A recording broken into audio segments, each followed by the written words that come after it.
આપણે તો અમથા અમથા પ્રેમ કરતા. તો એક માણસ છે ને એને મરવાનું થાય.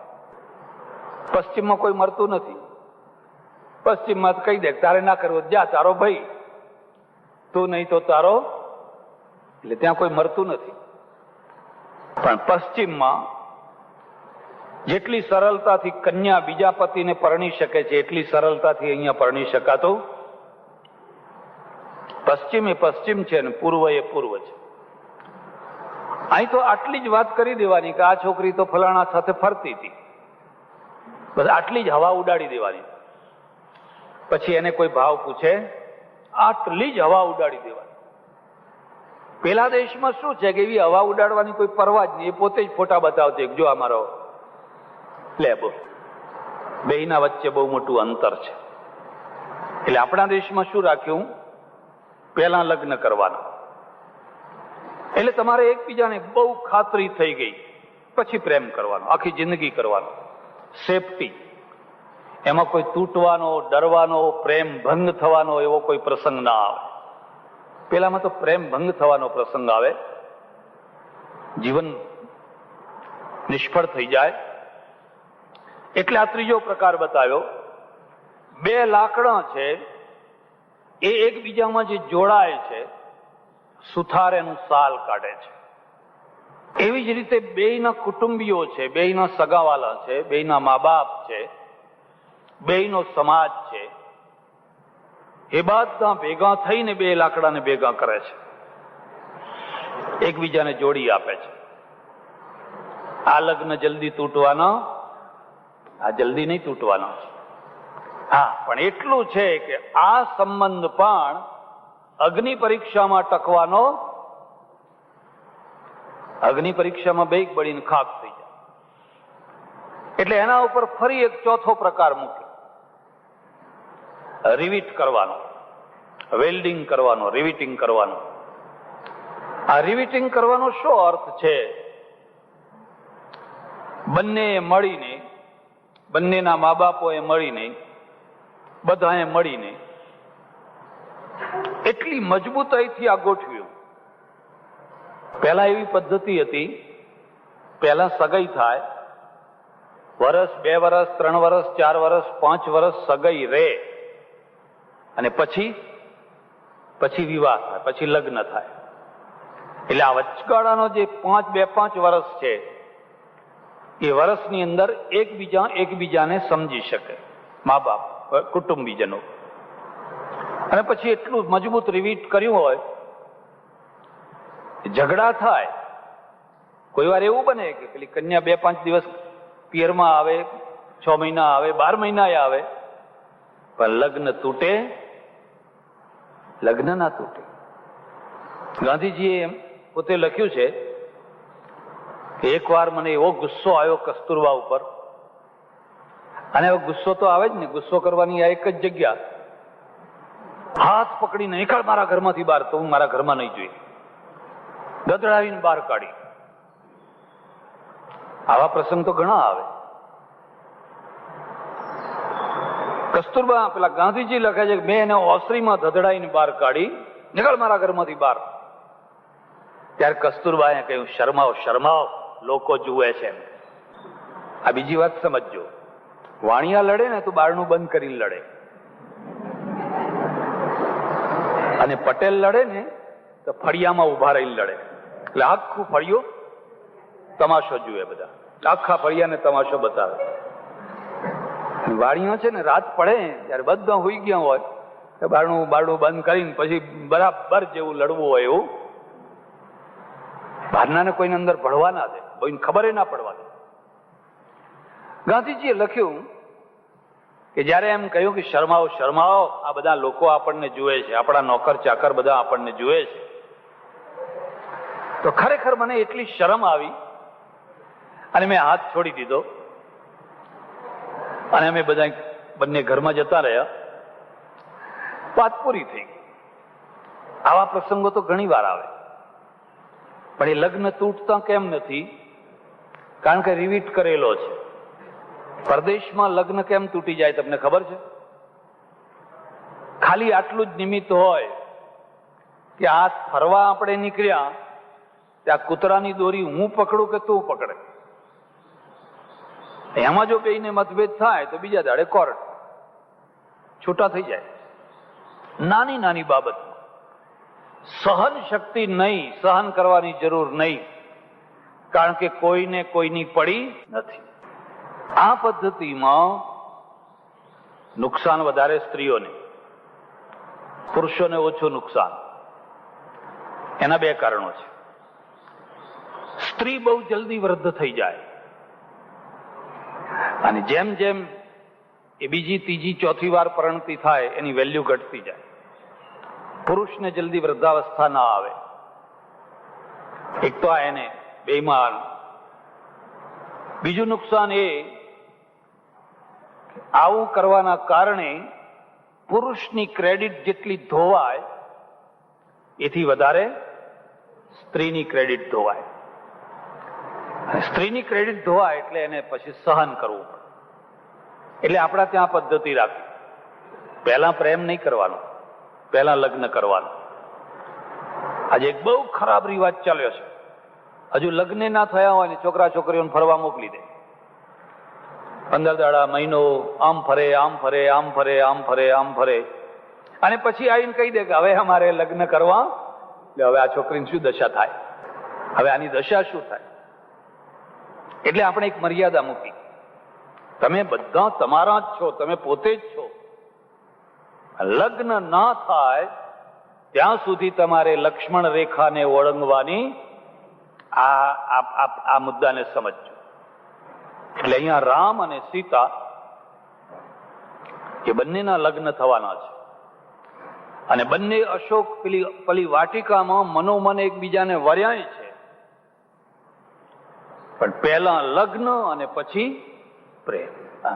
ઘણા લોકો એમ કે લગ્ન કર્યા પછી કજોડું થયું તો, પ્રેમ ના જામ્યો તો, આવું ઘણું વાર બને. અને ના જામે તો ઘણા લોકો આખી જિંદગી પછી ખેંચે રાખે. આવું બનવાનું જ. દરેક પક્ષમાં એક લાભ રહેવાનો તો એક નુકસાન રહેવાનું. કોઈ પક્ષ એવો નથી કે એમાં લાભ જ લાભ હોય ને નુકસાન હોય જ. કંઈક જમા પાસું રહેવાનું તો કંઈક ઉધાર પાસું રહેવાનું. બીજી વાત, કન્યા છે એ કન્યા જયારે ઘરમાં આવે તો એના 4 રૂપ છે. યાદ રાખવા હોય તો રાખી લે. એના 4 રૂપ છે. પછી પતિઓના 4 રૂપ કહીશ. પહેલા કન્યાના સાંભળી લો. એક કન્યા તો એવી હોય આગળ ચાલનારી હોય, થોડા જ દિવસમાં આખા ઘરમાં આગળ થઈ જાય, આખા ઘરનો વહીવટ કરે, ઘર એનું એના નામે ઓળખાય, એના ઘરવાળાના નામે નહીં, એના મા બાપના નામે નહીં, આખા ઘર ઉપર એનું નામ ચડી જાય. કન્યા એવી છે, આગળ ચાલનારી છે, આખા ઘરને દોરે, આખા ઘરને સુધારે, આખા ઘરનું કલ્યાણ કરે. આવી બહોશ કન્યા હોય, હિંમતવાળી કન્યા હોય, ગુણિયલ કન્યા હોય, દેવરૂપ કન્યા હોય, એવી ઘણી કન્યાઓ હોય. આપોઆપ આગળ થઈ જાય. એનું વ્યક્તિત્વ એવું હોય, એના ગુણ એવા હોય. એ ના હોય ને તો ઘર જીરો થઈ જાય, મીંડું થઈ જાય. બસ એકડા વિનાના મીંડા થઈ જાય. એ તો આગળ ચાલનારું માણસ. એક બીજી કન્યા એવી હોય જે આગળ ના ચાલે, આગળ ચાલવાની શક્તિ ના હોય, આવડત ના હોય, યોગ્યતા ના હોય, પણ સાથે ચાલે. સાથે ને સાથે ચાલે. સાથે ચાલે એનો અર્થ શું થાય કે એના પતિના એકે એક કાર્યની અંદર એ સાથ આપે. બાજુમાં ને બાજુમાં બે સાથે ને સાથે હોય. આ બીજી કન્યા છે. એક ત્રીજી કન્યા છે ને, એ સાથે ના ચાલી શકે પણ પાછળ પાછળ ચાલે, પાછળ પાછળ ચાલે. સીતાજી પાછળ પાછળ ચાલ્યા, કસ્તુરબા પાછળ પાછળ ચાલ્યા, ધન્ય થઈ ગયા. રાધા પાછળ પાછળ ના ચાલ્યા, એ બાજુમાં ચાલ્યા. આપણે સીતાજીને રામની બાજુમાં મૂક્યા છે. તમે જોજો, આગે રામ લખન પુની પાછે, મુનિવર બેશ બને અતિ આછે, ઉભય બીચ સિંહ સોહતી કૈસે, જીવ બ્રહ્મ બીચ માયા જૈસે. એ હંમેશા રામની પાછળ પાછળ ચાલ્યા, પગલે પગલે ચાલ્યા. પાછળ ચાલનાર છે એની ન્યૂનતા આમાં કારણ નથી, પણ આગળ ચાલનારની મહત્તા કારણ છે. પાછળ ચાલનાર કોઈ નાનું માણસ નથી, પણ જે આગળ ચાલનારું માણસ છે ને એટલું મહાન છે, એટલું વિશાળ છે, એટલું ભવ્ય છે કે એના પાછળ પાછળ ચાલવાની પણ ધન્યતા છે. પાછળ ચાલીને પણ જીવન ધન્ય થઈ જાય. કસ્તુરબા પાછળ પાછળ ચાલ્યા. કસ્તુરબા કોઈ નાના હતા એટલે નહીં, ગાંધીજી મહાન હતા. ગાંધીજી મહાન હતા એટલે મહાન પુરુષની પાછળ પાછળ ચાલવું એ પણ એક ધન્યતા છે. એક ચોથી કન્યા છે, એ પગ નીચે છોદાતી હોય, ના આગળ ચાલે, ના બાજુમાં ચાલે, ના પાછળ ચાલે, પણ પગ નીચે કચરાતી હોય. આખું ઘરના બધા માણસો એને કચરતા હોય, જુત્તી બરાબર, તણખલા બરાબર. જે આવે એનું અપમાન કરે, જે આવે એનો તિરસ્કાર કરે. એમાં એ પોતે પણ કારણ હોય કદાચ, અને ઘરના માણસો પણ કારણ હોય. એ પોતે સારી હોય, પણ ઘરના માણસો જો સારા ના મળ્યા હોય તો સારામાં સારી કન્યાની પણ ભૂંડામાં ભૂંડી દશા. ઘરના માણસો સારા હોય, એ પોતે સારી ના હોય, એનામાં એવા અવગુણ હોય, એવા અવગુણ હોય, એવા અવગુણ હોય કે ઘરના કોઈ માણસનું એ મન જીતી ના શક્યું હોય, કોઈને એના ઉપર પ્રેમ ના થતો હોય, બધા ફાટ કરતા હોય, તિરસ્કાર કરતા હોય અને કચરાતી હોય પગ નીચે. સંબંધ તોડી શકાતો ના હોય, છોડી શકાતો ના હોય, એટલે ટકાની 3 થઈને પગમાં કચરાતી હોય. આ 4 રૂપ છે. એક 5મું રૂપ છે, એ પણ યાદ રાખવા જેવું છે. એ શું છે? માથે ચડી ગયેલી કન્યા. આ 5મું રૂપ યાદ રાખજો. એ નથી આગળ ચાલતી, નથી બાજુમાં ચાલતી, નથી પાછળ ચાલતી, નથી પગ નીચે કચરાતી, પણ માથે ચડી ગયેલી છે. અને માથે ચડી ગયેલી છે ને એ બહુ દુઃખદાયી. કદી ના પુરુષનું કલ્યાણ કરી શકે, ના ઘરનું કલ્યાણ કરી શકે, ના કોઈનું કલ્યાણ કરી શકે. એક બીજી વાત યાદ રાખજો, માથે કોઈને ના ચડાવશો, કોઈને માથે ના ચડાવશો. કારણ કે માથે ચડેલું માણસ જલ્દી નીચે ઉતરે, પોતાની મેળે ના ઉતરે. કોણ ઉતરે? એકવાર માથે ચડી ગયું હોય નીચે ઉતરે, એને પછાડવું પડે, થાક લાગે, એનો ભાર લાગે, પછી એને પછાડવું પડે. ને પછાડો ને ત્યારે બહુ મોટા છાંટા ઉડે, બહુ મોટો અવાજ થાય. માથે ચડાવવું જ હોય તો ભગવાનને માથે ચડાવવાનું, ભગવાનનો ભાર ના લાગે. જેના માથે ભગવાન ચડ્યા હશે એના માથા ઉપર કોઈ, ઉલટા ભગવાન પેલાનો ભાર પોતાના ઉપર લઈ. જો ભગવાનને માથે ચડાવ્યા તો બેડો પાર. પણ જો છોકરાને માથે ચડાવ્યો, કોઈને પણ માથે ચડાવ્યો, કોઈને પણ, તો માથે ચડાવેલું માણસ કોઈ દિવસ સુખ આપી શકે. આ કન્યાના 5 ભેદ છે. સીતા તૃતીય કક્ષામાં છે, એ આગળ નથી ચાલતી. ઝાંસીની રાણી આગળ ચાલી, રજિયા બેગમ આગળ ચાલી, કઈ આગળ ચાલી. એવા ઘણા પાત્રો છે એ આગળ ચાલીને આખા રાજ્યનો વહીવટ કર્યો. ઇન્દિરા ગાંધી છે, અને સારી રીતે કર્યો, પુરુષો ના કરી શકે એવી રીતે કર્યો. એવા ઘણા ઘરમાં પણ એવું હોય. પણ બધી કન્યાઓ એટલી લાયકાત વાળી હોય એટલે આ 5 પ્રકારની કન્યાઓ છે. પતિઓના કેટલા પ્રકાર છે આ વાતને જરા સમજજો. વર છે ને, વર, અમારી સંસ્કૃતમાં વર શબ્દનો અર્થ થાય છે શ્રેષ્ઠ. વર એટલે શ્રેષ્ઠ, સારો, ઊંચામાં ઊંચો. એટલે પહેલી વાત યાદ રાખજો. કન્યા છે ને એના કરતા જેનું વ્યક્તિત્વ મોટું હોય એ વર થવાને લાયક. જેમ પેલો નાનો ડબ્બો હોય એ મોટા ડબ્બામાં રહી જાય, નાની પવાલી હોય એ મોટી પવાલીમાં રહી જાય. અને જો એ મોટી પવાલી છે એ પેલી નાની પવાલી કરતા નાની હોય તો એમાં રહી શકે? તો પછી એ પેલામાં રહી જાય. ખ્યાલ આવ્યો? એટલે આપણે ત્યાં જયારે લગ્ન થાય ને ત્યારે આ બે ત્રણ વાતો ધ્યાનમાં રાખવાની. એના કરતા એની ઉંમર ઓછી હોવી જોઈએ. 2-5 વર્ષથી પણ ઓછા હોય તો એ બરાબર કહેવાય. 10 વર્ષ 5 વર્ષ વરની ઉંમર વધારે હોય તો વાંધો નહીં, પણ 10 વર્ષ કન્યા મોટી હોય તો આવું થાય. એકવાર અહીંયા એક કુટુંબ આવેલું, 5, 6, 7 માણસો આવેલા, હું અહીં બેઠેલો, અને પછી ભગવાને જ બચાવી લીધા એમ કહો, સમજો તમે. પેલા બેન હતો ને એ બેન કઈક આગા પાછા થયેલા. એટલે મેં પેલા પુરુષને કહ્યું, પેલા તમારા માજી ક્યાં ગયા? હું સમજો કે એમની બા છે, એમના માં છે. મેં કહ્યું પેલા તમારા બા આવ્યા તો ક્યાં ગયા? મને કે મહારાજ બા નથી, ઘરવાળી છે. આ વ્યક્તિત્વનો ફરક થયો, ઉંમરનો ફરક થયો. પેલીની ઉંમર બહુ જલ્દી વધવાની છે અને આ ડિફરન્સ વધુ ને વધુ આગળ વધારે મોટો લાગવાનો છે.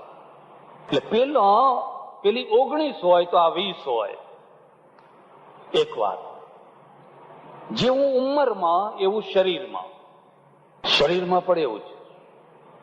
જો શરીરમાં કુદરતે જેવી વ્યવસ્થા કરી છે, સામાન્ય રીતે સ્ત્રી કરતા પુરુષનું શરીર 4, 6, 8, 10, 12 ઇંચ ઊંચું મોટું હોય. બધા પશુ પક્ષી બધામાં જ હોય, તરત જ ખ્યાલ આવી જાય. ગાયો જતી હોય એમાં જે બળદ સાંઢ હોય તરત જ જુદો પડી આવે, એનું કલેવર મોટું હોય. એ તો બરાબર છે. હવે એની જગ્યાએ ઉલટું હોય, એકનું મોટું કલેવર હોય ને પેલા હાવ દુબળા પાતળા ઝીણા વેચ 1.5 વેચ જેવા દેખાતા હોય, આંગળી પકડીને ચાલે એવા દેખાતા હોય, તો એમ સમજવાનું કે આ બરાબર નથી. આ બીજી વાત થઈ. પ્રસંગ છે એટલે આ તમને બધાને કહું છું. જે થઈ ચૂક્યું હોય તો બરાબર છે, કઈ એમાં તો હવે કઈ ફેરફાર કરી શકાય એવો. પણ જે ના થયું હોય ને એમાં આ બધી વાતનો વિચાર કરજો. ત્રીજો જે ફરક છે ને એ બૌદ્ધિક ફરક છે, શૈક્ષણિક ફરક છે. એક બીએસસી પાસ થયું હોય ને એક નોન મેટ્રિક હોય. પેલો વર નોન મેટ્રિક હોય, પણ અમેરિકાનું ગ્રીન કાર્ડ છે ને નોન મેટ્રિક તો નોન મેટ્રિક. પણ આ બીએસસી છે કે કશો વાંધો નહીં, આપણે નોન મેટ્રિક ને કઈ જોવાનું. એટલે તમારે સમજી લેવાનું કે આ 6-12 મહિના ત્યાં ટકવાનું ને પછી પાછું આ લાંબો ટાઈમ ચાલવાનું. બૌદ્ધિક સ્તર છે. આ છે વ્યક્તિત્વ છે. મોટા વ્યક્તિત્વમાં નાનું વ્યક્તિત્વ સમાઈ જાય. અને સ્ત્રી છે, પરમેશ્વરે એને એવી રીતે શારીરિક માનસિક રીતે રચી છે કે એને સમર્પણમાં જ ધન્યતા છે. એ સમર્પિત થાય એટલે ધન્ય થઈ જાય. પણ સમર્પિત ત્યારે થાય કે એનાથી મોટું વ્યક્તિત્વ હોય તો સમર્પિત થાય. હવે સામે વ્યક્તિત્વ તો વેંતનું છે, એ સમર્પિત થાય તો કેવી રીતે થાય? એટલે આ પહેલી વાત છે કે પુરુષ છે, વર છે, એને જયારે આ જુઓ ત્યારે આટલું જોઈ લેવાનું. આ મેં તમને બાહ્ય વાતો કહી. બીજી વાત છે, આ વર છે એની યોગ્યતામાં પહેલી યોગ્યતા છે સ્ત્રીનું રક્ષણ કરવાને લાયક છે. એટલે આપણે ત્યાં 2 પદ્ધતિઓ હતી. વર પરણવા આવે તો ઘોડે ચડીને આવે. પહેલા આવતો ને, હવે આવતો બદલાઈ ગયું. પણ છતાં પહેલા જે ઉદ્દેશ હતો એ હતો કે વર આવે ને તો ઘોડે ચડીને આવે. અને કેવો લાગે, આમ ઘોડા ઉપર બેઠો હોય, સરસ ઘોડો હોય, સાફો બાફો બાંધ્યો હોય, કલગી લગાવી હોય, એક દાડો પણ આમ લાગે કંઈક. એના પાછળનો હેતુ એવો છે કે આ કોઈ બહાદુર માણસ છે, કોઈ વીર પુરુષ છે. અને આની કમર ઉપર તલવાર હોય. હવે તલવારની જગ્યાએ આવડું પેલું આમ કટાર આવે, એ ઠેકાણા વિનાનું, એને પકડતા ના આવડે, કુદાડો જોયું ના હોય, અમથું આમ પકડીને આવ્યા હોય. એની કમર ઉપર તલવાર હોય અને તલવાર એમ બતાવે છે તો એક બહુ મોટી જવાબદારી લઈ જાય છે, તારે એનું રક્ષણ કરવાનું છે. પૈસાનું રક્ષણ કરવું સરળ છે, પણ અઘરામાં અઘરું કોઈ રક્ષણ કરવાનું હોય તો એ સ્ત્રીનું રક્ષણ છે. એમાંય જો એ રૂપાળી સ્ત્રી હોય તો એનું રક્ષણ કરવું એનાથી અઘરું બીજું કોઈ નથી. એટલે એની કમર ઉપર તલવાર. 5 વર્ષ પહેલા સૌરાષ્ટ્રમાં સુરેન્દ્રનગરમાં એક ઘટના ઘટેલી. જો તમે પેપર વાંચતા હો તો તમને ખબર પડે. સાંજનો ટાઈમ અને કોઈ સુખી ઘરનું નવું પરણેલું જોડું એ કોઈ તળાવ ઉપર ફરવા ગયું. સૂર્યાસ્ત થઈ ગયો. નવા પરણેલા, આ બહુ ખરાબ રિવાજ છે. કાશ્મીર જવું છે, આબુ જવું છે, ફલાણે જવું છે. અરે એ આપણો રિવાજ નથી, એ રિવાજ પરદેશનો છે. પરદેશમાં બરાબર છે, ત્યાં તો સેફટી છે, સુરક્ષા છે. અહીંયા તો કોઈ સેફટી નથી, કોઈ સુરક્ષા નથી.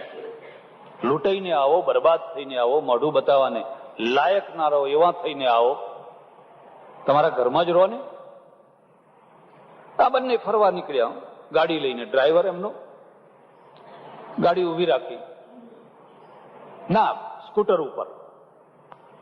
ઉપર બે ફરવા નીકળ્યા. સ્કૂટર પાર્ક કરીને આમ તેમ ફરતા હશે અને જોયું કે હાંજ પડી ગઈ છે એટલે 3-4 ગઠિયા આવી ગયા. ગઠિયા બધે તૈયાર, ગુંડા ટોળી બધે, પાછા ઘરેણા પહેરીને ગયેલા, દાગીના પહેરીને ગયેલા. એટલે 2 ગઠિયાઓ આવીને પેલા વરરાજા હતા ને નવા, કોલર પકડીને 2 તમાચા મારી દીધા. પણ ઉભો રહેજો, ખબરદાર જો હાલ્યો તો. એટલે તો ધ્રુજવા માંડ્યો અને એક તરફ ઉભો થઈ ગયો. પેલી સ્ત્રીને ઉતાર દાગીના બધા. પેલી સ્ત્રીએ પુરુષ સામે જોયું એટલે પુરુષે ઈશારત કરી કે આપી દે બધા આપી દે. એટલે એ તો દાગીના ઉતારવા માંડી. હવે પેલા જે ગુંડાઓ છે એ દાગીના ઉતારવાથી જ સંતુષ્ટ ન થયા ને અડપલા કરવા લાગ્યા અને પેલો ઉભો જોયા કરે છે. હવે એને માણસ ના કહેવાનું, એને મળદું કહેવાનું. એ મળદું છે. એટલામાં એક ગાડી આવી, 4-5 છોકરા ફરવા લઈ આવેલો અને પેલો ડ્રાઈવર છે ને એ રજપૂત ગોહિલ, કોઈ રજપૂત ઝાલા કે ગોહિલ. અને એને જોયું તો એક સ્ત્રીના દાગીના લૂંટાય છે, એનો ધણી એક તરફ ચૂપચાપ ઉભો છે અને બેફામ રીતે વર્તી રહ્યા છે. અને ગાડી પાર્ક કરી, છોકરાને કઈ હમણાં અંદર બેસી રહો, અને પાસે આવીને પેલા ગુંડાને એકને પકડીને જમાવી દીધી ને ધડાક દઈને કમર ખાઈને નીચે પડ્યો. અને બીજાના આગળ આમ હાથ કર્યો તો એ તો આગો ખસી. તો પાપ તો બહુ કાયર હોય છે જો એનો સામનો કોઈ કરી શકે તો. એટલે એને કહ્યું, પેલા મળદા જેવો જે માણસ ઉભો હતો ને, ચાલ સ્કૂટર સ્ટાર્ટ કરીને ભાગ અહીંથી, જલ્દી ભાગી જાય, હું આમને પહોંચી વળીશ. એટલે પેલો તો જલ્દી આવ્યો, સ્કૂટર સ્ટાર્ટ કર્યું અને પેલી અડધી બેઠી ના બેઠી ને જાય રે જાય. એમ સમજવાનું આ પતિ થવાને લાયક નતો. જો આ રજપૂત ના આવ્યો હોત અને જો આ સ્ત્રીને ના બચાવ્યું હોત તો ખબર નહીં શું થયું હોત. એટલે આપણા ત્યાં પદ્ધતિ હતી, પેલો ઘોડા ઉપર બેસીને આવે, તલવાર લઈને આવે. આ પહેલી પદ્ધતિ. એનામાં રક્ષણ કરવાની તાકાત છે. રક્ષણ કરવાની તાકાત હોય એને જ લગ્ન કરવાનો અધિકાર છે. જે રક્ષણ ન કરી શકતો હોય એને લગ્ન કરવાનો અધિકાર નથી. પછી બીજી યોગ્યતા, આપણા ત્યાં પ્રાચીન કાળમાં સ્ત્રી કમાતી નથી, પુરુષ કમાય છે. અને એક રીતે એ સારું છે, કારણ કે ઘર સચવાય છે. મોટા ભાગે જ્યાં સ્ત્રી ને પુરુષ બે કમાતા હોય ત્યાં તમે જુઓ તો ઘર બરબાદ થતું હોય. પરદેશમાં આવું થાય, બે જોબ કરવા જાય અને સાંજે આવે તો બે ટાઢું ખાઈને સૂઈ જાય. છોકરાઓની દુર્દશા. એનું પોષણ કરી શકે છે, એની અપેક્ષાઓ પૂરી કરી શકે છે, ઘર ચલાવી શકે છે. અને જો તું ઘર ન ચલાવી શકતો હોય તો તને લગ્ન કરવાનો અધિકાર નથી. વિવેકાનંદે એક બહુ સરસ વાત લખી છે.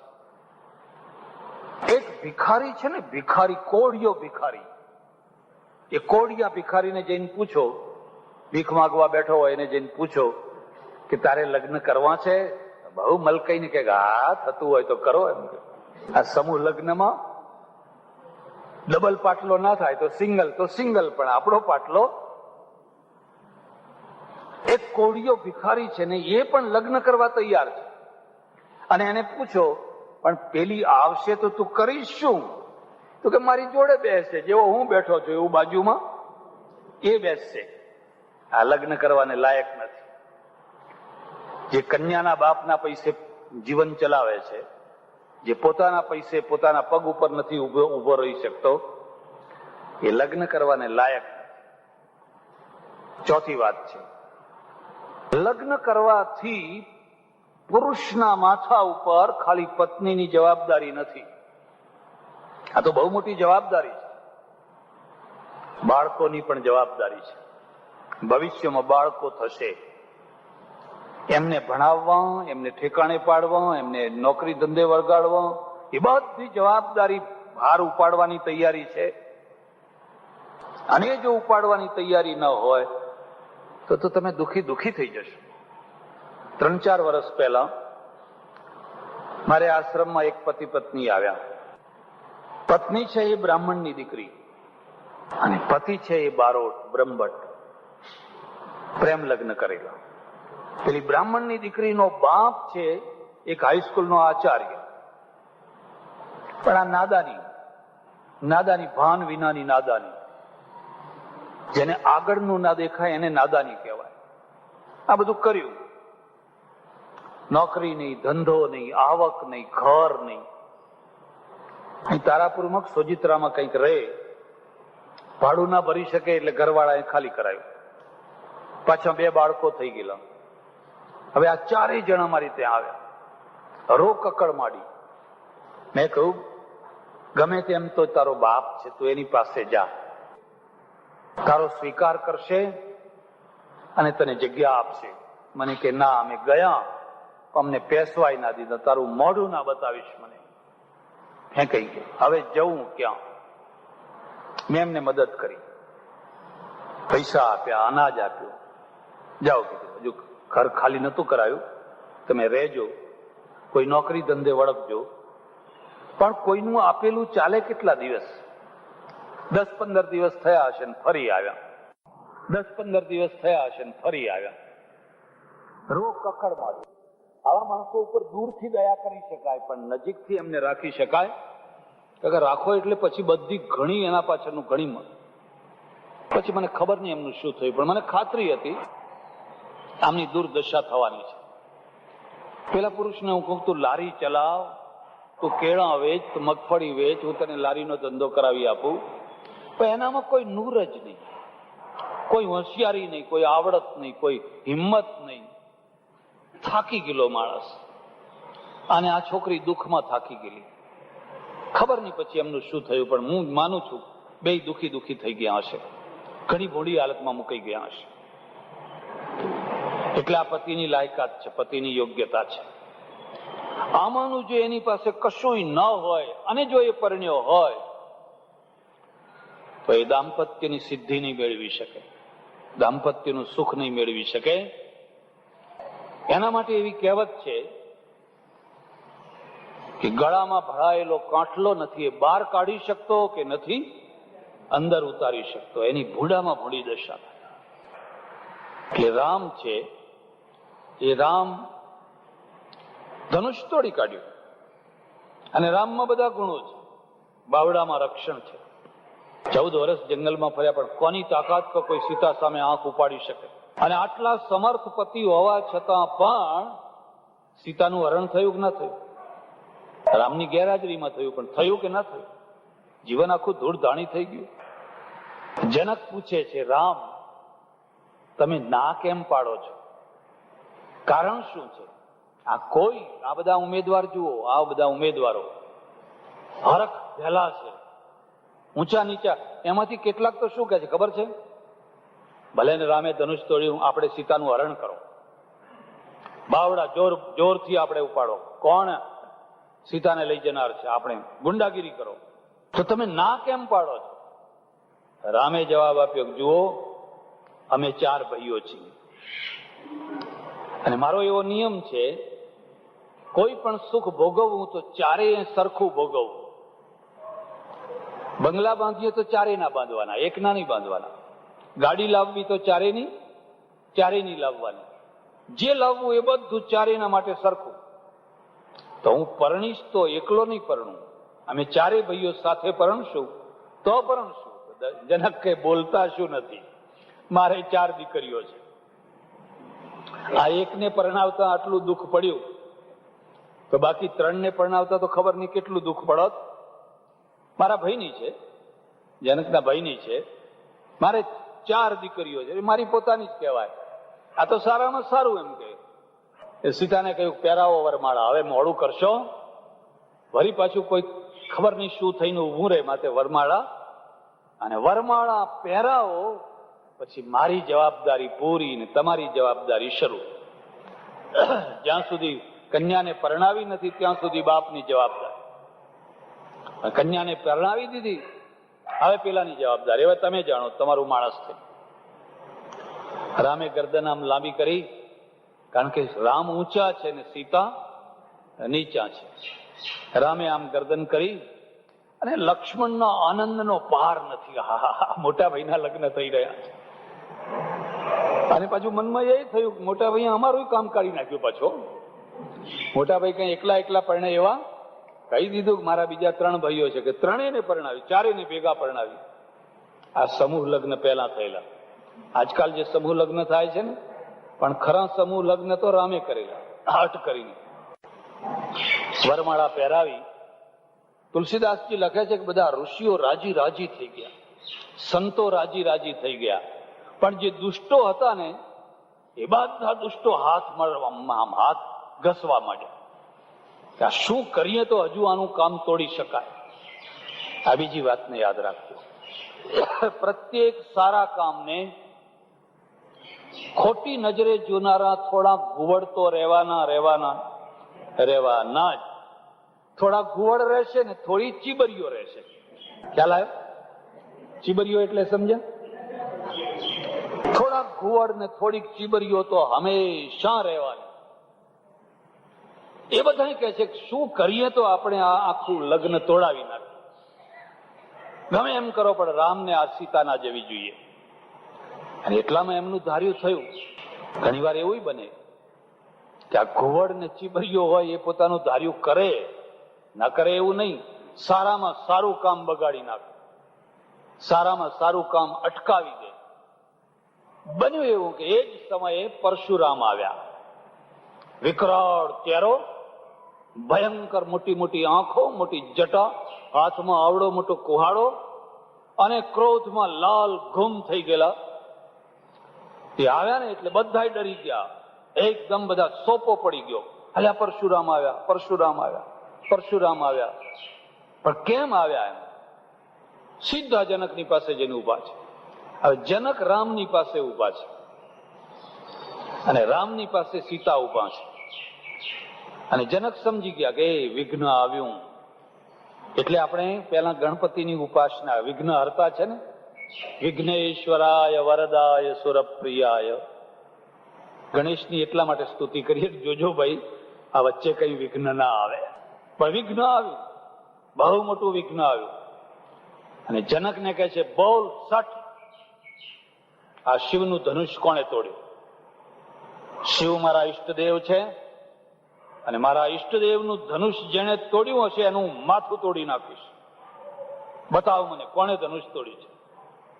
મારા ઈષ્ટદેવનું ધનુષ તોડ્યું કોણે? એમ એટલે પેલા જે ખલ હતા ને બધા એ રાજી થયા કે હવે માથું તોડવા દો, એમ હવે માથું તૂટવા દો. એમ આ પરશુરામ કોઈને છોડવાના. રામાયણના એક વિચિત્ર પાત્રો છે, ભયંકર પાત્ર. આ જનકને વિચાર થાય છે કે જો રામનું નામ લઉં અને આ પરશુરામ કહેવાય નહીં તો મારી દીકરી બિચારી તરત જ આજ પહેલા દિવસે જ વિધવા થઈ જાય. એટલે હવે મારે કરવું શું? ને જનક ડરી ગયા, સતાનંદ ડરી ગયા. એમણે એક કામ કર્યું, ગમે તેમ કરીને સીતાજીને મહેલ ભેગા, કારણ કે આ સીતાજી આ રૌદ્ર રૂપને જોઈ નહીં શકે.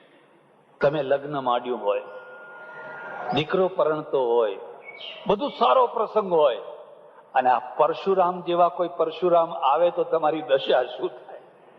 તમારા કુટુંબમાં એક પરશુરામ હોય, પાછા દરેકના કુટુંબમાં એક પરશુરામ હોય. ક્રોધના ભયંકર, એ જ ટાઈમે રિસાય, એ જ ટાઈમે ઊંચા ઊંચા અવાજે બોલવા લાગે, એ જ ટાઈમે ભવાડો કરવા લાગે. અને મહેમાનો આવેલા હોય, જાનૈયા આવેલા હોય, હવે આ પરશુરામને કરવું શું? એ જનક છે ને એને હાથ જોડ્યા, એને કહ્યું મહારાજ શાંત થાવ, શાંત થાવ, શાંત થાવ. નહીં, મને બતાવા શિવ ધનુષ તોડ્યું કોણે?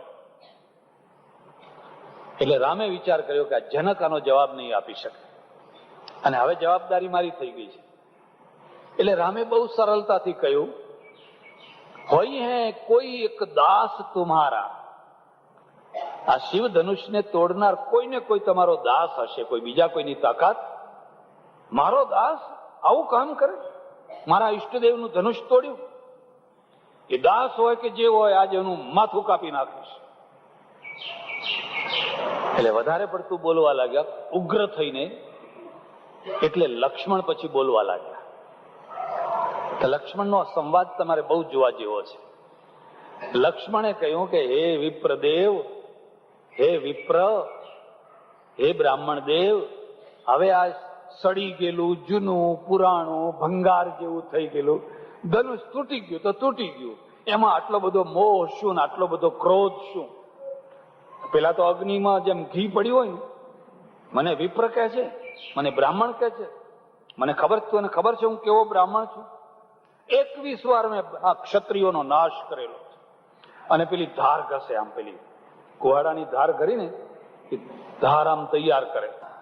એ લક્ષ્મણ એને વધારે ચડાવે, બહુ શાંતિથી, પણ એવું એવું બોલે ને પરશુરામને હાડો હાડ લાગી જાય. અરે લો ને, હવે અમે તમને બીજું ધનુષ લાવી આપીએ, જો આટલો બધો તમારે મોહ હોય. બહુ ભયંકર સંવાદ થયો, અને એ સંવાદને પણ સમજવા જેવો છે. રામ પાછું થોડુંક ગુરુજી, આ તો નાનો બાળક છે. બર્રે બાલક એક સ્વભાવ. બર્રે એટલે પેલી હાખાડઈ હોય ને, એને બર્રે કહે. હાખાડઈને છેડાય ખરી, એને છંછેડાય નહીં. એમાં જુવાન છોકરા હોય એમને છંછેડાય નહીં, એ બરાબર છે. હાખાડઈને છેડો તો શું થાય? પાછળ પડીને કઈડે. બર્રે બાલક એક સ્વભાવ. આ તો છોકરા જેવા છે, નાનું છોકરું છે, ગમે એમ બોલે. એટલે પરશુરામ પાછા રામ ઉપર ક્રોધ ઉતારે, તું સઠ કેમ બોલતો નથી કે આ શિવ ધનુષ કોણે તોડ્યું છે? હવે કેવું કેવી રીતે મેં તોડ્યું છે, કેવી રીતે કેવું? અને પેલા ખલ રાજાઓ છે ને, એ બધા ખુશ થઈ રહ્યા છે કે હવે બરાબર મજા. આ નિયમ છે દુનિયામાં. સારું થાય તો સંત રાજી થાય, અને ખરાબ થાય તો ખલ રાજી થાય. ખલ પુરુષો રાજી રાજી થઈ જાય, બરાબર જામી છે. જામવા દો, જઈને ઉબાડિયું કરો, થોડુંક પેટ્રોલ છાંટી આવો, અને પરશુરામને કહો થવા દો આગળ, બરાબર થઈ રહ્યું છે. રામે જોયું ઘણો ટાઈમ લાગી ગયો, અને હવે પરશુરામને વધારે છંછેડવા જેવા. એટલે રામે એક ગુપ્ત વાત એમને કહી દીધી. પરશુરામ એ રામ છે, પાછા જરા યાદ કરો, કોઈ જૂની વાત યાદ કરો. અને પરશુરામને થોડું ભાન થયું. રામ રમાપતિ કરધનુ લેવું, ખેંચત ચાપ મીટે સંદેહુ. પોતાના ખભા ઉપર જે ધનુષ હતું ને, એ ધનુષ આપ્યું. ધનુષ છે ને, એની પણસ ઉતારેલી હંમેશા રખાય. ચડાવેલી રાખો ને તો ધનુષ છે એની સ્થિતિ સ્થાપકતા ખલાસ થઈ જાય. કાયમ ચડાવેલું રાખો તો પછી એવું ને એવું થાય, પછી જોઈએ એવું બળ ના કરી શકે. રામ રમાપતિ કરધનુ લેવું, આ ધનુષ લો. ખેંચત ચાપ મીટે સંદેહુ, અને તમે એને બરાબર ખેંચીને ઉપર ચડાવો તો મારો સંદેહ મટી જાય. શિવે કહેલું પરશુરામને, જો યાદ રાખ, કોઈ એક સમય આવશે, અને એ સમયમાં જે માણસ મારા આ ધનુષને તોડશે એની પીછાણ એ છે કે તારો ધનુષનું ચાંપ ચડાવી આપશે. તો એમ સમજજે કોઈ દિવ્ય પુરુષ છે. ને રામે ધનુષ લીધું, ફાટ દઈને આમ ખેંચ્યું ને ચડાવી દીધું. ભલભલાથી ના ચડે, એટલી મજબૂત હોય કે આમ જોર કરી કરીને થાકી જાવ તો ના ચડે. અને જ્યાં એને ચાંપ ચડાવી અને પછી પરશુરામ ઢીલા થઈ ગયા. મને માફ કરો, હું તમને ઓળખી શક્યો. આ તુલસી રામાયણની કથા છે, વાલ્મીકી રામાયણની નથી. તુલસી રામાયણનું આખું કેન્દ્ર શું છે? એ રામ અવતાર છે. અને અવતારપણાને સિદ્ધ કરવા માટે આ પરશુરામ બીજો અવતાર છે. બે અવતાર છે તે પરશુરામને અહીં લાવ્યા છે. ને પરશુરામનો મોહભંગ બતાવ્યો, એમ સાબિત કર્યું કે આ રામ અવતાર છે. અને પછી રામ ગુણ ગાતા ગાતા ગાતા ગાતા ગાતા પરશુરામ ચાલ્યા ગયા. પરશુરામ ચાલ્યા ગયા એટલે બધા સંત ખુશ થઈ ગયા, ઋષિ મુનિ બધા રાજી થઈ ગયા. અને પેલા ખલ પુરુષો હતા એ બધા દુખી થઈ ગયા. અરે આ તો ગયા, હવે બીજા કોઈને લાવો, પાછા બીજા કોઈને લાવો. સજ્જનો, આ શિવ ધનુષને થોડું સમજવા જેવું છે. પહેલી વાત તો એ છે કે શિવ ધનુષ એટલે શું? આ વાંસનું બનાવેલું ધનુષ, વાંસમાંથી બનાવેલું જે ધનુષ હોય એને તમે શિવ ધનુષ માનો છો? અને વાંસનું બનાવેલું ધનુષ હોય તો આ આવડા મોટા મોટા રાજાઓ એને હલાવી કેમ ના શક્યા? તુલસીદાસજીએ તો ત્યાં સુધી લખ્યું છે, ભૂપ સહસ દસ એકહી બારા, લગે ઉઠાવન ટરઈ નટારા. જયારે બધા રાજાઓ હાર્યા, થાક્યા અને પેલું ધનુષ જરાય ડગમગ ન થયું, 10,000 રાજાઓ ભેગા થઈને એને ઉપાડવા લાગ્યા. ભૂપ સહસ દસ એકહી બારા, 10,000 રાજાઓ એને ઉંચકવા લાગ્યા. લગે ઉઠાવન ટરઈ નટારા, પણ પેલું શંભુનું ધનુષ હતું ને જરાય આગુ પાછું ન થયું. હવે અહીંથી સમાજની રચના આવી. તુલસી રામાયણનો જજમેન્ટ છે ને, સ્ટેટમેન્ટ છે ને, બહુ મહત્વનું છે. કથા મહત્વની નથી, કથાના ઉપરના સ્ટેટમેન્ટ મહત્વના છે. તુલસીદાસ લખે છે, ડગઈ ન શંભુ સરાસન કૈસે. આ શંભુનું જે શિવનું ધનુષ છે એ કેમ ડગતું નથી? કોઈ ઉપમા આપો, કોઈ ઉપમા આપો. કોના જેવું આ અડગ છે? ડગઈ ન શંભુ સરાસન કૈસે, કામી બચન સતી મન જૈસે. આ સમાજ રચના છે, આ સ્ટેટમેન્ટ છે. કોઈ અત્યંત કામી પુરુષ હોય, કોઈ અત્યંત લંપટ પુરુષ હોય, અત્યંત લોલુપ પુરુષ હોય અને કોઈ સતી સ્ત્રી છે એને લલચાવે, હું તને આ લાવી આપું ને, હું તને આ લાવી આપું ને, હું તને આ લાવી આપું ને. જશમા ઓડણને સિદ્ધરાજે લલચાવી, તને સોનાના પલંગ આપું ને, હિંડોળા ખાટ આપું ને. કામી બચન સતી મન જૈસે. તો સતીના મનને જેમ કામી પુરુષના વાક્યો લલચાવી ન શકે, ડગાવી ન શકે, એવી રીતે આ શંભુ સરાસન ડગતું નથી. આ ઉપમા છે, આ સ્ટેટમેન્ટ છે. અને એમાંથી એક આખી કથાનો ભાર ઉભો કરી દીધો. એક ટાઈમ આવશે કે આ સીતાને રાવણ લલચાવશે, બધી રીતે સોનાના ઢગલા કરીને લલચાવશે, પણ સીતાનું મન જરાય ટસથી મસ્ત થવાનું આ શંભુ સરાસન. હવે સતાનંદ કહે છે કે જયારે સીતા નાના હતા ત્યારે આ શંભુ સરાસનનો તો ઘોડો કરીને રમતા હતા. દાદાનો ડંગોરો જેમ રમે ને એવી રીતે આ તો બધા રમતા હતા. જો 5 વર્ષની 7 વર્ષની સીતા આવી રીતે શંભુ સરાસન છે એને લઈને રમતા હોય તો આ રાજાઓ ઉપાડી કેમ નથી શકતા? આ તો બહુ હલકું હોવું જોઈએ. 5-7 વર્ષની છોકરી કેવી રીતે એને ઘોડો કરીને ફરી શકે?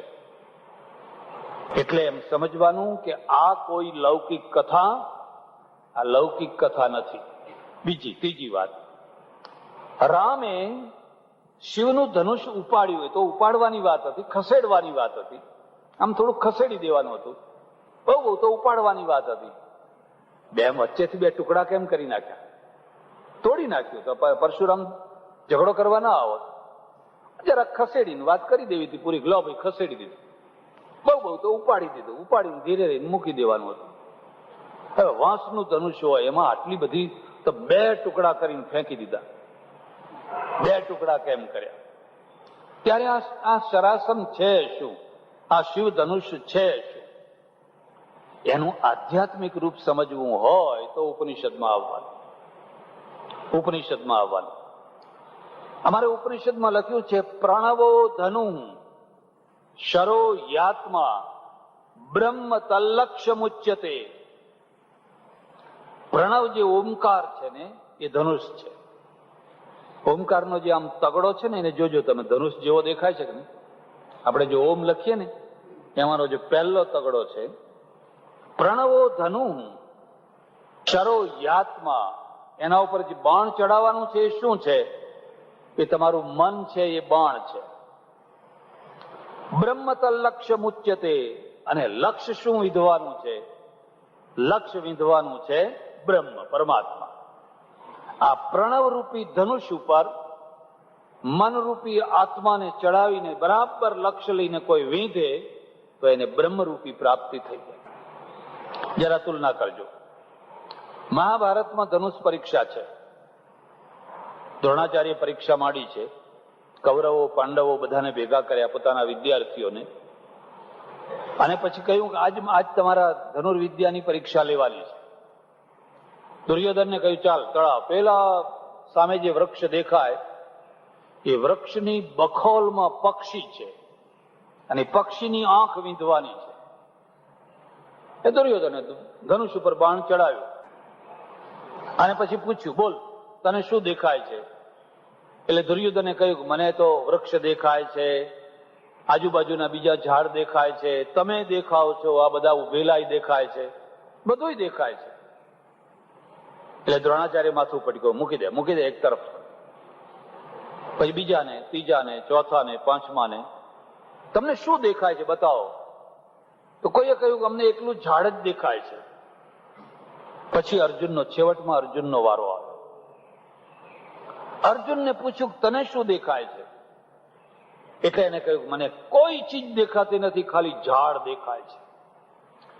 બરાબર જો, હવે શું દેખાય છે? એટલે હવે કહે છે મને ખાલી પક્ષી જ દેખાય છે. હવે બરાબર જો તને શું દેખાય છે? હવે મને પક્ષીની આંખ જ દેખાય છે. તમે નથી દેખાતા, બાજુના ઝાડ નથી દેખાતા, પેલા ઝાડ નથી દેખાતા, પક્ષીની આંખ સિવાય મને બીજું કાંઈ દેખાતું નથી. દ્રોણે કહ્યું બાણ છોડ, અને બાણ છોડ્યું, પક્ષીની આંખ વીંધાઈ ગઈ. અર્જુન પાસ થયો, વિજયી બન્યો. આ ધનુર્વિદ્યા છે મહાભારત. જરા કોઈને પણ કોઈ વાર નિશાન લેતા આવડતું હોય એને વિચાર કરવાનો.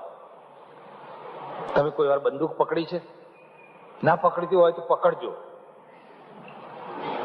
આ તો રામની કથા છે, આ તો ધનુષ બાણ વાળાની કથા છે. શસ્ત્ર વિનાના નહીં રહેવાનું. એક નાનું મોટું શસ્ત્ર તો ઘરમાં રાખવાનું જ.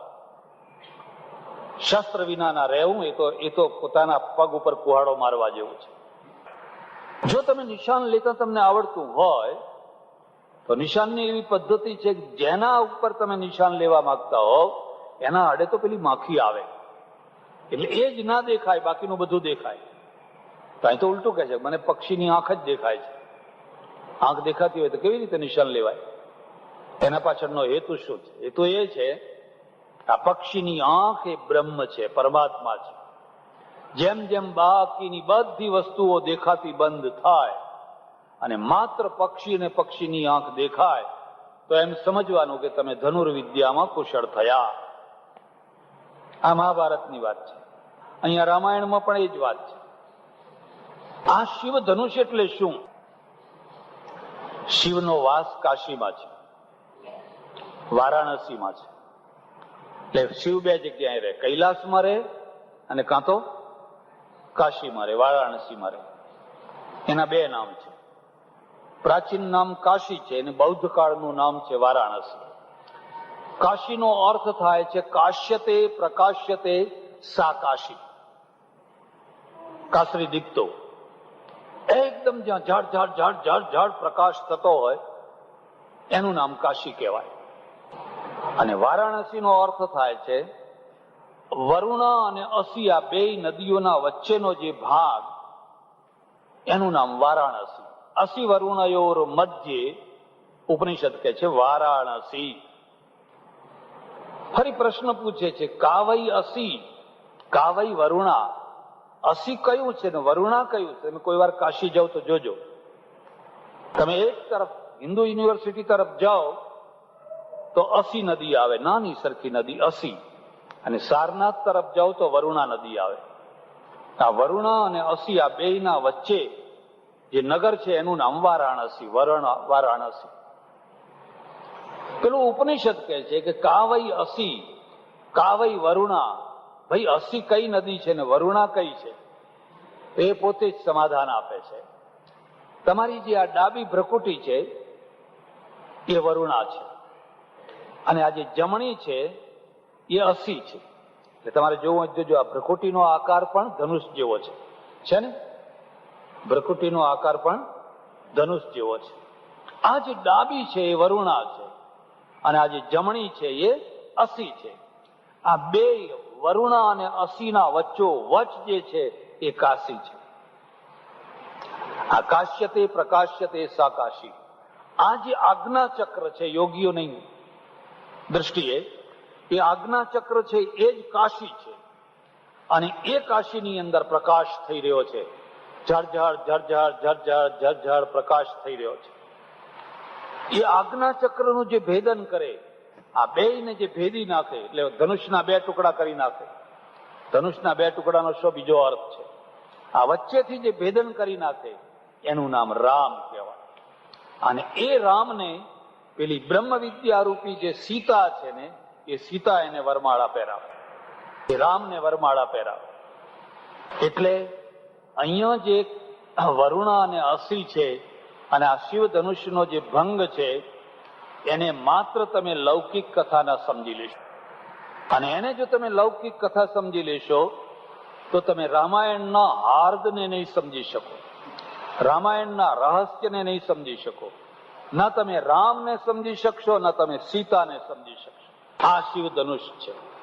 ચાલો એક બીજી વાત કહી દઉં.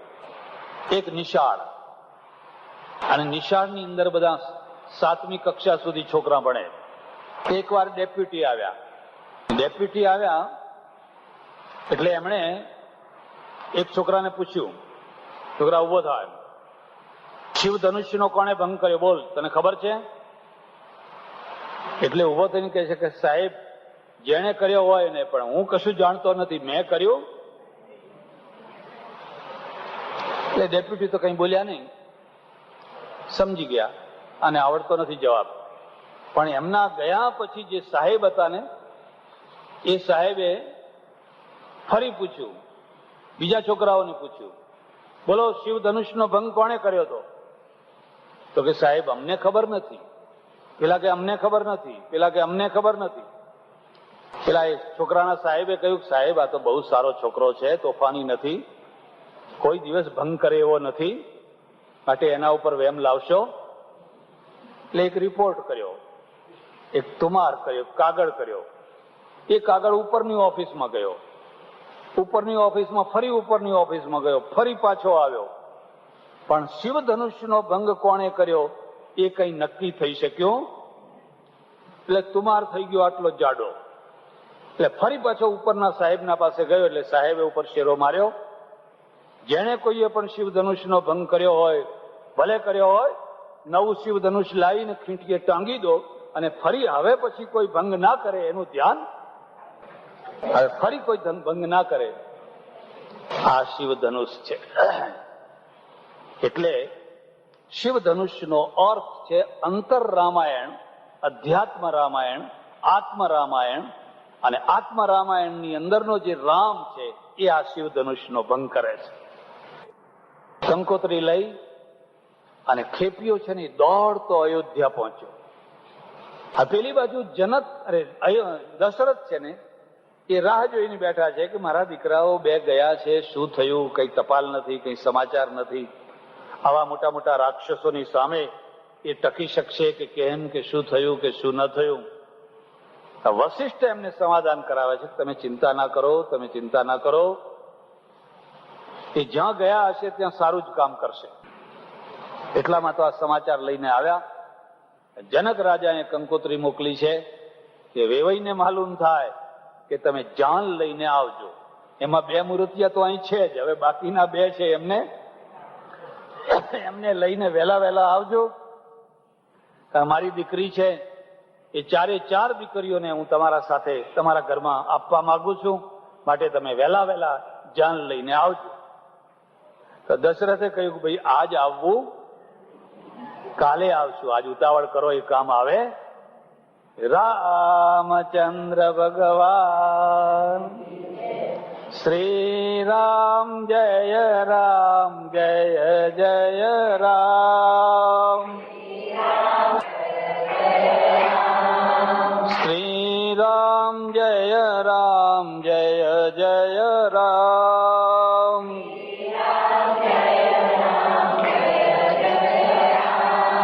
શ્રી રામ જય રામ જય જય રામ.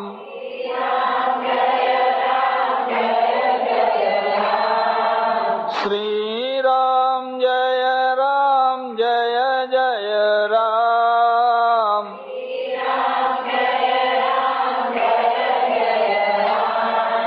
શ્રી રામ જય રામ જય જય રામ.